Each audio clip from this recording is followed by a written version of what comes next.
Hi guys! Today I will be trying to build one of the cheapest aquaponics system possible. I found all simple ready parts, the cheapest stuff I can find in the market, and try to get a kit going. So join me as I build this system with my two sons.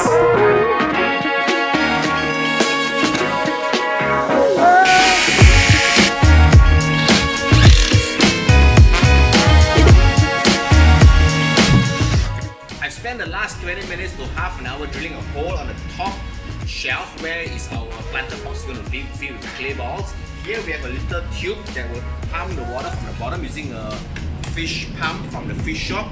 Okay, and then I made a stand at the bottom to make sure the thing is all stable. Shortly I'll be filling the top tray with clay balls, and then we're going to run the system using the water pump. Alright?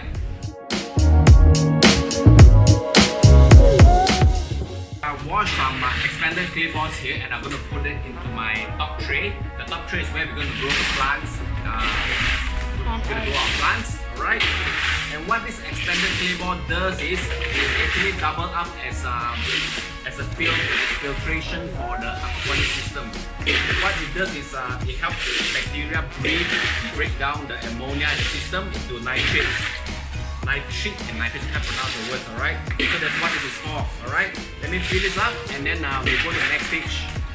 Here I have a tank filled with fishes that I'm using for my other aquaponics system.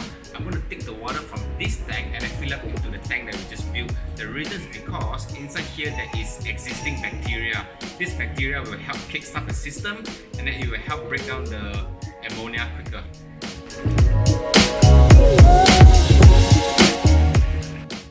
I filled the bottom tray with the water from my existing aquaponics system. The top tray is filled to about 80-85% to the top with clay balls that I washed earlier. I've used about more than half a bag of the clay ball. I reckon it's about 20 to 30 liters of clay ball on the top tray. Currently the water is a bit brownish due to the clay powder from the clay balls. So I will run the water through the system for a couple of days. When it clears up, I will come back here and do another video where I'll be planting plants with my top tray. So if everything is good, give me a thumbs up and help me share this video. Thank you guys, bye!